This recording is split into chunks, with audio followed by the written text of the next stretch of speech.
그 후에 주께서 따로 70인을 세우사 친히 가시려는 각 동네와 각 지역으로 둘씩 앞서 보내시며 이르시되 추수할 것은 많되 일꾼이 적으니 그러므로 추수하는 주인에게 청하여 추수할 일꾼들을 보내주소서 하라. 갈지어다 내가 너희를 보냄이 어린 양을 이리 가운데로 보냄과 같도다. 전대나 배낭이나 신발을 가지지 말며 길에서 아무에게도 문안하지 말며 어느 집에 들어가든지 먼저 말하되 이 집이 평안할지어다 하라. 만일 평안을 받을 사람이 거기 있으면 너희의 평안이 그에게 머물 것이요 그렇지 않으면 너희에게로 돌아오리라. 그 집에 요하며 주는 것을 먹고 마시라.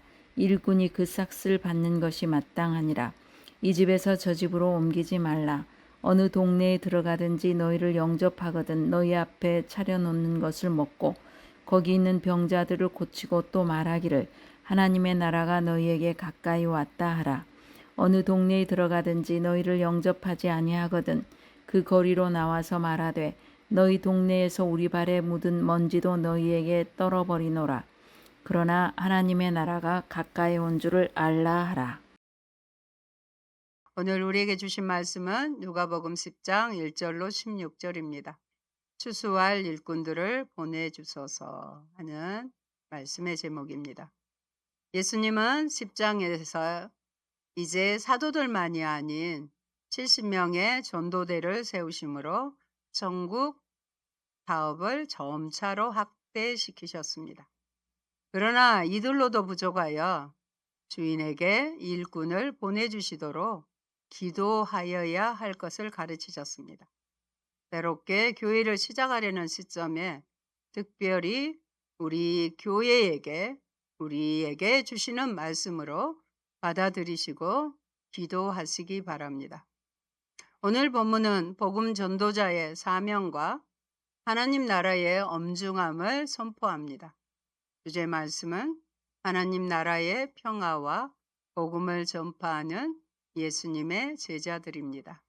첫 번째, 선교를 위해서 70인을 세우시는 예수님이십니다. 누가복음에서는 12명과 마찬가지로 70명의 사람들을 예수께서 가시려는 동네와 지역에 앞서서 파송되는데 2명씩 짝을 지어서 파송하고 있습니다. 이것은 추수에 이렇게 보내는 것은 추수의 관점에서 이해되고 있습니다. 원래 선지서들은 추수의 이미지를 종말론적인 심판의 관점에서 종종 사용되었습니다.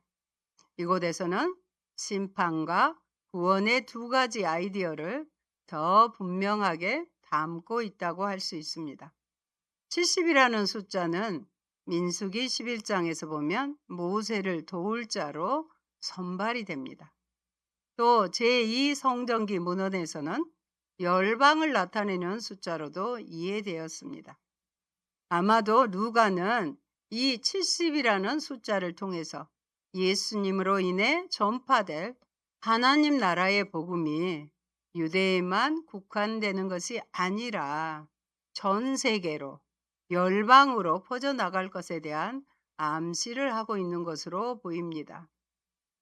하나님의 대리자로서의 그러기 위해서 우리는 하나님 나라의 대리자로서의 정체성을 확립해야 됩니다. 뒷말로 하면 전도자의 자세와 자격이 오늘 10장 1절로 4절까지 기록되어 있습니다. 먼저 1절 같이 보십니다. 그 후에 주께서 따로 70인을 세우사 친히 가시려는 각 동네와 각 지역으로 둘씩 앞서 보내시며 짝을 지어 보내는 것은 짝 두 사람이잖아요. 증인의 자격을 갖추게 함이에요. 한 사람은 증인의 자격이 없잖아요. 두 사람은 증인의 자격을 갖추기 위함이고요. 사역에서의 서로 간의 협력과 동역의 중요성을 보여줍니다. 이것이 모델이 되어서 사실 초대교회에서도 둘씩 짝을 지어서 선교했습니다. 대표적인 인물이 생각나죠? 바울과 바나바가 그 좋은 예입니다. 2절도 보십니다. 이르시되 추수할 것은 많되 일꾼이 적으니 그러므로 추수하는 주인에게 청하여 추수할 일꾼들을 보내주소서 하라. 무르익은 곡식을 거두어 들이는 추수는 농경사의 사람들에게는 너무나도 평범한 주제입니다. 그러나 추수는 예수님에게 있어 하나님 나라의 여러 국면들을 설명하는 좋은 소재였습니다. 하나님께서 이미 복음을 받아들일 소지를 미리 마련해 놓으셨기 때문에 사람들은 추수를 기다리는 완전한 무르익은 잘 익은 곡식과도 같다는 의미입니다. 그러므로 이르시되 추수할 것은 많되 일꾼이 적으니 그러므로 추수하는 주인에게 청하여 추수할 일꾼들을 보내주소서 하라. 이와 같은 예수님의 명령은 사람들로 하여금 하나님 나라로 속히 들어오게 하라는 은혜의 주문입니다. 우리 교회도 그렇잖아요. 벌판이 영적인 눈을 떠서 보면 휘어져서 지금 추수할 때를 기다리고 있는데 일꾼이 너무 부족하잖아요. 그래서 일꾼을 보내시는 우리 하나님께 추수할 일꾼들을 보내달라고 우리는 기도해야 될 것입니다. 여기서 추수할 것은 궁극적으로 메시아가 도래한 종말의 때에 구원받은 자를 가리키는 말씀입니다. 알곡과 죽정이의 비유가 있죠. 알곡은 천국 곳간에 들이주고 죽정이는 꺼지지 않는 불에 태우게 되어 있습니다. 즉 주께서 오신 시기는 하나님의 구속 섭리의 종말기에 해당하는 때입니다. 이것을 추수기로 비유했지요. 바울 사도가 말한 보라 지금은 은혜 받을 만한 때요. 지금은 구원의 날이라는 의미하고도 통합니다. 그런데 하나님 나라를 선포하는 일이 시급한 데 반해서 이 일을 몸소 행할 일꾼은 견저하게, 영격하게 부족하다는 안타까움을 비유로 표현하신 것입니다. 아울러 지금 파송을 받고 있는 70인 제자들의 책임이 이렇게 막중하다는 사실을 강조하고 있는 것입니다. 그러므로 부름을 받은 일꾼들은 자신들의 책무를 다하는 동시에 또한 주인에게 또 다른 일꾼들을 증언해 달라고 요청해야 하는 것입니다. 청하여는 요청하다는 의미 이상으로 너희들은 그냥 주세요, 플리즈 하는 이 의미만이 아니라 너희들은 간구하라. 원어의 뜻은 그래요. 간절히 구하라는 매우 간절하면서도 또 명령형입니다. 명령은 어째요? 순종해야 되겠죠. 강력한 의미를 지니고 있다는 것입니다. 그리스도의 오심으로 말미암아 천국 복음이 전해지기 시작할 당시 아직도 그 복음을 알지 못한 채 죽어가는 영혼들을 보시는 예수님의 안타까운 마음은 오늘날에도 동일합니다. 그 마음을 품고 세계 모든 민족이 구원받기까지 힘써 복음을 전하며 함께 동역할 사람들을 보내달라고 간구하는 것은 주님의 제자된 우리에게 있어 아무리 강조해도 지나치지 않는 일입니다. 여러분, 세상에는 복음을 기다리는 영혼들이 준비되어 있습니다. 전도의 첫걸음은 인간적인 열심이 아니라 추수의 주인이신 하나님께 일꾼을 보내주시도록 기도하는 것입니다. 또 추수하러 떠나는 이들을 향해 추수할 것이 많으니 추수할 일꾼을 더 보내달라고 기도하게 하시는 것입니다. 종말의 하나님 나라의 때가 무르익은 것입니다. 그러면서 3절 부탁하시죠. 같이 읽습니다. 할지어다 내가 너희를 보냄이 어린 양을 이리 가운데로 보냄과 같도다. 세상에 어린 양, 순하디 순한 어린 양을 이리 가운데로 보내는 것과 같다고 하십니다. 세상이 복음 전도자들에게 매우 적대적이고 위험한 환경임을 경고합니다. 지금 한더위가 지금 가시고 나니까 우리 목사님 사모님 근처 공원에서 전도하십니다. 생수병 들고 전도하는데 쉽지는 않을 겁니다. 오늘 말씀에서 많이 위로가 됐으면 좋겠습니다. 우리는 이 전도를 직접 내가 못하면 그 전도하는 분을 위해서 대신 함께 기도해 주어야 할 것입니다. 그러므로 제자들은 스스로의 힘이 아닌 목자이신 주님의 보호하심을 의지해야 됩니다. 그러면서 뭘 당부하지요? 4절 같이 봅니다. 전대나 배낭이나 신발을 가지지 말며 길에서 아무에게나 무난하지 말며. 복음 사역자가 물질이나 세상적 준비에 집착하지 않고 오직 하나님께서 공급하시는 능력으로 살아가야 함을 강조합니다. 선교 여행은 특별한 준비를 요구하지 않는 시급한 일이라는 점을 강조하고 있습니다. 이 여행은 그러한 특별한 준비 없이 떠날 수 있고 그만큼 선교는 급박하다는 것입니다. 제자들은 이 여행이 수반하는 공급에 관한 하나님을 신뢰해야 한다는 것입니다. 참새도 누가 먹이죠? 하나님께서, 아버지께서 먹이셔요. 참새도. 들풀 하나도 하나님이 키워내신다는 것을 믿으셔야 되는 것입니다. 연이어 등장하는 구절들이 분명히 나타내듯 이 필요한 음식과 잠자리가 보장되고 있습니다. 그러므로 우선순위를 분명히 하라는 것입니다. 물질적인 공급에 대해서 이러한 태도를 견지하는 것은 선교에 임하는 제자 자신의 태도를 위해서도 유익합니다. 이래서 무난하지 말라는 것은 인사도 하지 말고 무례하다는 뜻이 아니라 복음 전파의 시급성 때문에 사사로운 일에 시간을 낭비하지 말라는 의미입니다.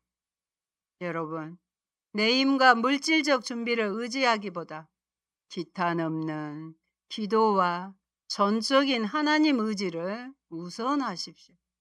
삶의 현장에서 사람의 안락함이나 사사로운 일에 마음을 빼앗기지 않고 하나님께서 맡겨주신 사명의 시급함을 기억하며 담대하게 나아가야 합니다. 제자들은 자신의 능력이나 세상의 자원에 의존하는 존재가 아닙니다. 오직 주님의 능력과 공급하심을 의지하는 그리스도의 대리자입니다. 예수님을 대신해서 보낼 때 예수님이 모른 척 하실 리는 없죠. 그러므로 복음을 전하는 현장이 아무리 위험하고 위협적일지라도 주님의 권위를 가지고 나아가야 합니다.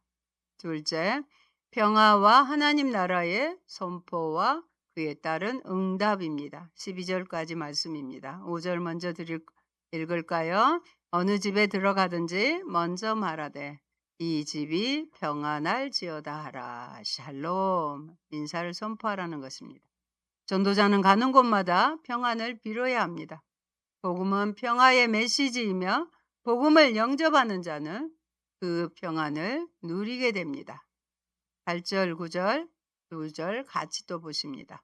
8절입니다. 어느 동네에 들어가든지 너희를 영접하거든 너희 앞에 차려놓은 것을 먹고 거기 있는 병자들을 고치고 또 말하기를 하나님의 나라가 너희에게 가까이 왔다 하라. 아멘. 제가 어린 시절에도 우리 집 시골집 아래에서 이런 순회 전도자가 왔어요. 그래서 동네 사람들이 다 모여서 그분이 하는 말씀을 듣고 또 병자도 고치고 그랬던 것이 기억납니다. 그래서 그 집에서 다 제공을 하는 거예요. 그분을 받아들였기 때문에. 또한 제공되는 음식을 감사히 받아 먹되 더 나은 대접을 찾아 이 집 저 집 옮겨 다니며 사역의 순수성을 훼손하지 말아야 합니다. 북방 문화가 발달되어 있지 않던 기독교 초기 선교 사역에서 이러한 환대에 대한 기대는 보편적이었던 것 같습니다. 그 당시에는 누군가 어려움이 있으면 재워주기도 하고 먹을 것을 공급하기도 했어요. 그래서 저희 시골집은 우리 동네에 막 들어오면 골목 맞은편 집이어가지고 가장 먼저 이 보따리 장수하는 행상하는 그분들이 먼저 우리 집으로 온대요. 우리 집으로 오면 또 우리 어머님이 꼭 그분들의 물건을 사주고 그러니까 한 번 또 사준 것이 소문이 나면 계속 오지요. 그런 식으로 해서 제 어린 시절에도 그러신 분들이 우리 집에서 주무시기도 하고 같이 우리와 함께 음식을 먹었어요. 옛날에는 그랬어요. 그리고 더욱 중동 문화권에는 이 반대에 대한 것이 에 문화로 되어 있어요. 반대하지 않으면 안 좋은 걸로. 음. 그래서 천국에 가기 위해서는 이런 구제나 환대를 잘해야 된다. 이런 문화가 형성되어 있습니다. 구약에서도 그 문화권에서는 완전히 생면무지의 손님도 공급과 보호에 관한 권리를 가지고 있었던 것 같습니다. 아브라함이 그랬죠. 또 롯이 그랬죠. 무조건 자기 집으로 가시자고 그러잖아요. 그리고 음식을 접대하고 그랬습니다. 제자들은 병자를 고치는 치유 사역을 통해, 그 당시엔 병원이 없었잖아요. 그러니까 이 능력 받은 자들로 통해 하나님 나라가 이미 이 땅에 임하였음을 입증했습니다. 그분들의 기도로, 예배를 통해서 진짜 아픈 사람들이 하나님의 능력으로 낫는 역사들이 있었습니다. 하나님 나라는 그래서 단순한 관념이 아니라 삶의 질병과 고통을 치유하는 실제적인 능력입니다. 경고는 어디에서 나옵니까? 능력에, 말에 있지 않고, 말 잘한다고 해서 능력이 있는 게 아니라 능력에서 나온다고 그랬어요. 경고는 말에 있지 않고 능력에 있다고 그랬습니다. 11절도 같이 읽습니다. 어느 동네에 들어가든지 너희를 영접하지 아니하거든 그 거리로 나와서 말하되 너희 동네에서 우리 발에 묻은 먼지도 너희에게 떨어버리노라. 그러나 하나님 나라가 가까이 온 줄을 알라. 하나님 나라가 가까이 온 줄을 알아라. 이러한 행위는 발에 먼지, 묻은 먼지도 떨어버리는 것은 중동 지역에서 오늘날에도 여전히 거부를 나타내는 극적인 행위라고 합니다. 복음을 배쳐가는 동네에서는 발의 먼지를 털어버립니다. 이는 그들의 거부에 대한 책임이 전도자가 아닌 거부한 자신들에게 있음을 선언하는 행위입니다.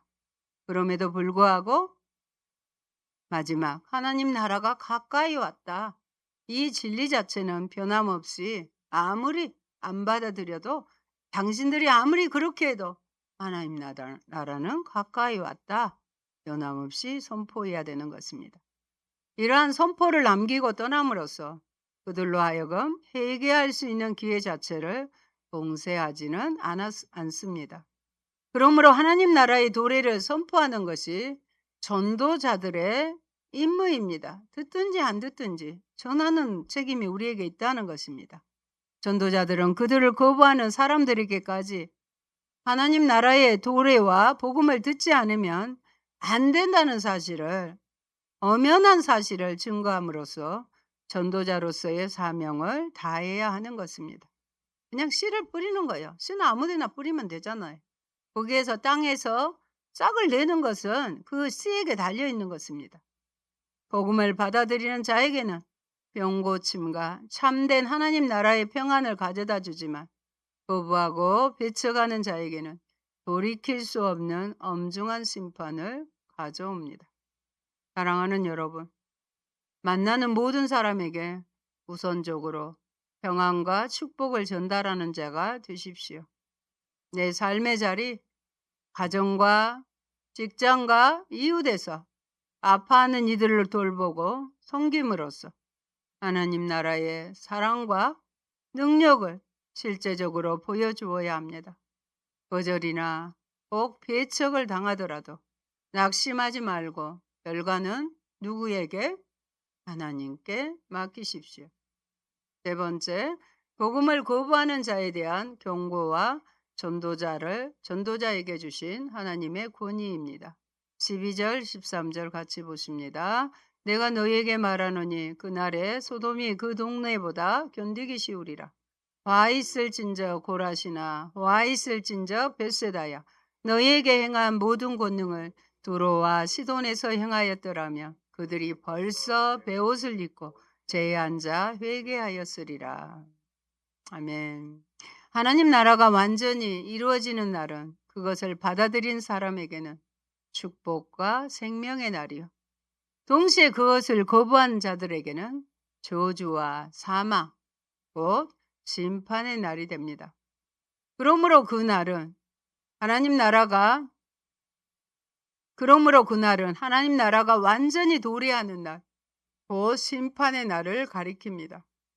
소돔과 고모라는 비록 자기들의 악으로 인해 멸망당한 도시이기는 하나 본절에 나온 동네처럼 막 베세다 나오고 두로 나오고 그러죠. 고라신 나오죠. 이 나오는 동네처럼 회개하라는 메시지, 복음을 듣지 못했어요. 그들은 회개할 기회를 충분하게 얻지 못한 채 그냥 하늘에서 유황불이 내려와서 멸망당했습니다. 그러나 여기에 등장하는 도시는 복음을 직접 전해 들었어요. 회개할 시간을 충분히 가지고 있었으므로 이들은 소돔보다 더 많은 은총과 특권을 부여받은 것입니다. 그럼에도 불구하고 복음을 받아들이지 않고 회개하지 않았으므로 최후 심판의 때에 소돔 사람들이 받을 심판보다 훨씬 더 무거운 심판을 받게 되는 것입니다. 예수님의 표적과 말씀에 직접 노출되었던 고라신, 베세다, 가버나움은 회개하지 않음으로써 구약의 대표적 심판의 대상이었던 소돔, 두로, 시돈보다 더 큰 심판을 받게 됩니다.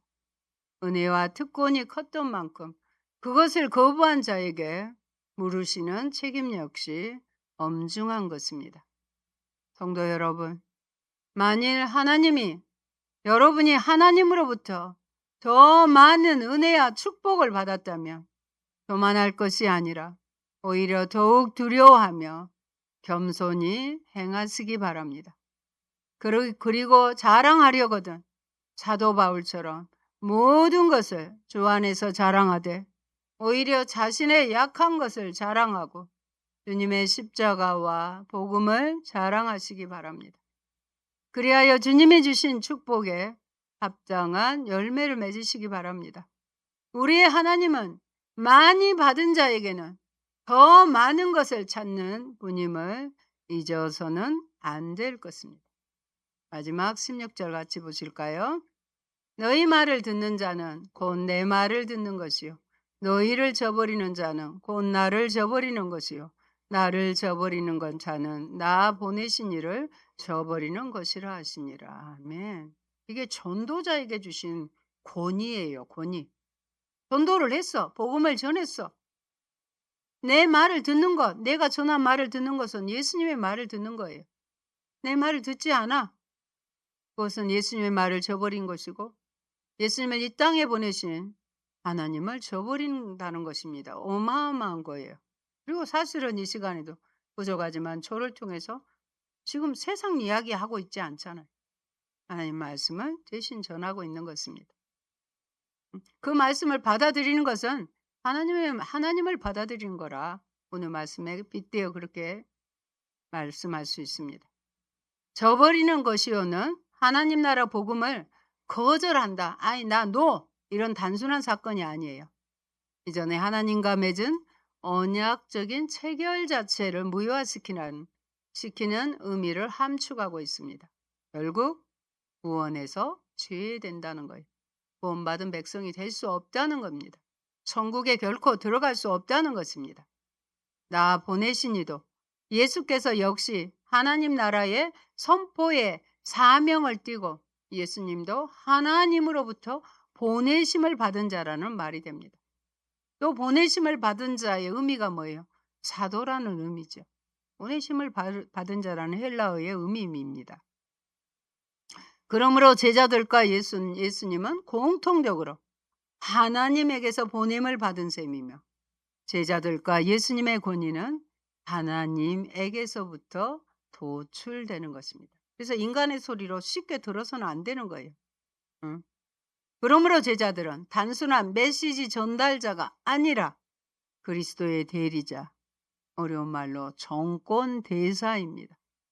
제자들의 말을 듣는 것은 예수님의 말씀을 듣는 것이고 제자들을 배척하는 것은 곧 예수님과 하나님 아버지를 배척하는 것입니다.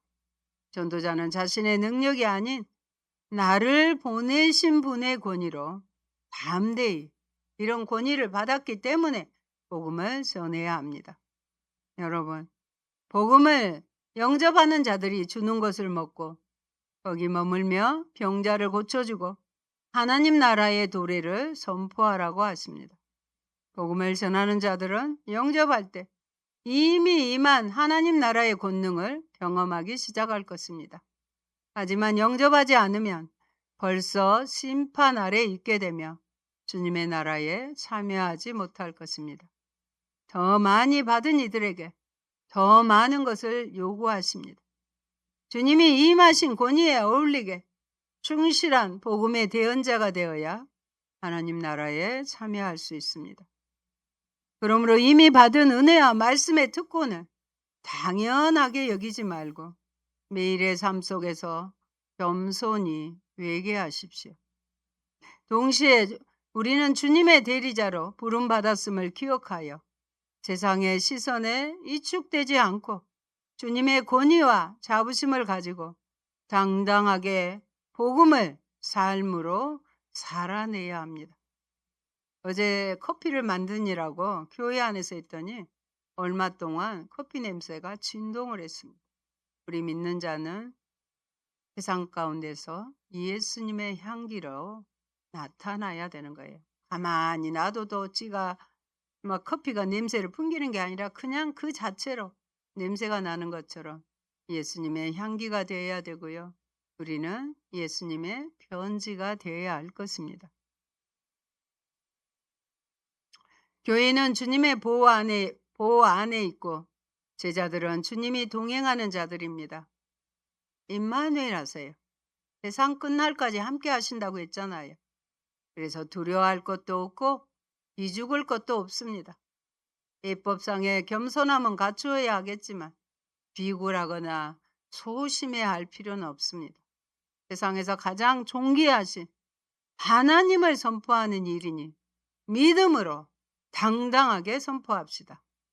하나님 나라가 이미 가까이 왔으므로 제자들은 세상적 안락이나 사사로운 일에 지체하지 않고 영혼 구원의 시급함을 지켜 담대히 순종해야 합니다. 그리스도인은 주님의 권위를 이임받은 평화의 전달자로서 세상의 위협에 굴하지 않고 오직 하나님을 의지하며 복음 선포의 사명을 온전히 이행해야 합니다. 사랑하는 성도 여러분, 오늘 본문을 보면 그리스도께서는 70인의 전도자를 파송하시면서 앞서 12 제자들과 동일한 권세와 능력을 주시며 동일한 사역과 선포를 하도록 하셨습니다.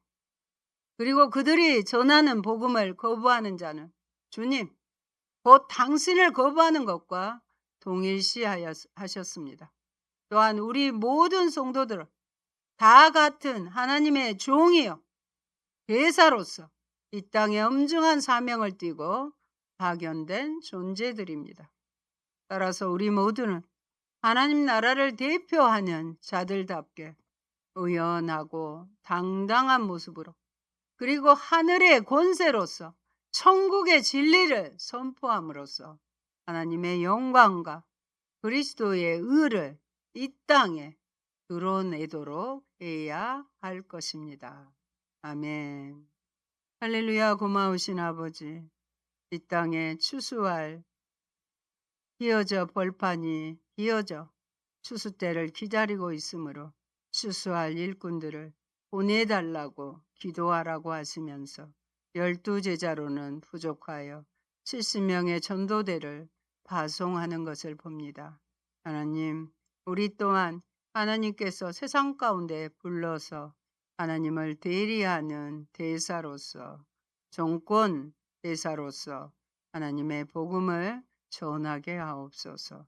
전할 때 하나님의 권세와 능력도 이미 허락해 주셨고 하나님의 권위를 주셨기 때문에 당당하게 담대하게 그러나 무례하지는 않게 겸손하게 복음을 전하는 저희가 되게 하시고 저희 교회가 되게 하여 주옵소서. 때로 안 좋은 소리도 듣고 아버지 위협하는 소리도 듣겠지만 복음을 전하고 나면 주께서 주시는 기쁨이 있음을 또한 고백합니다.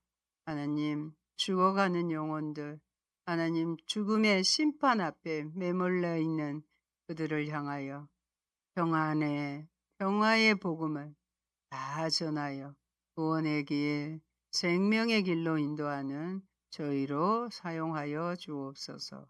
예수님 이름으로 기도합니다. 아멘.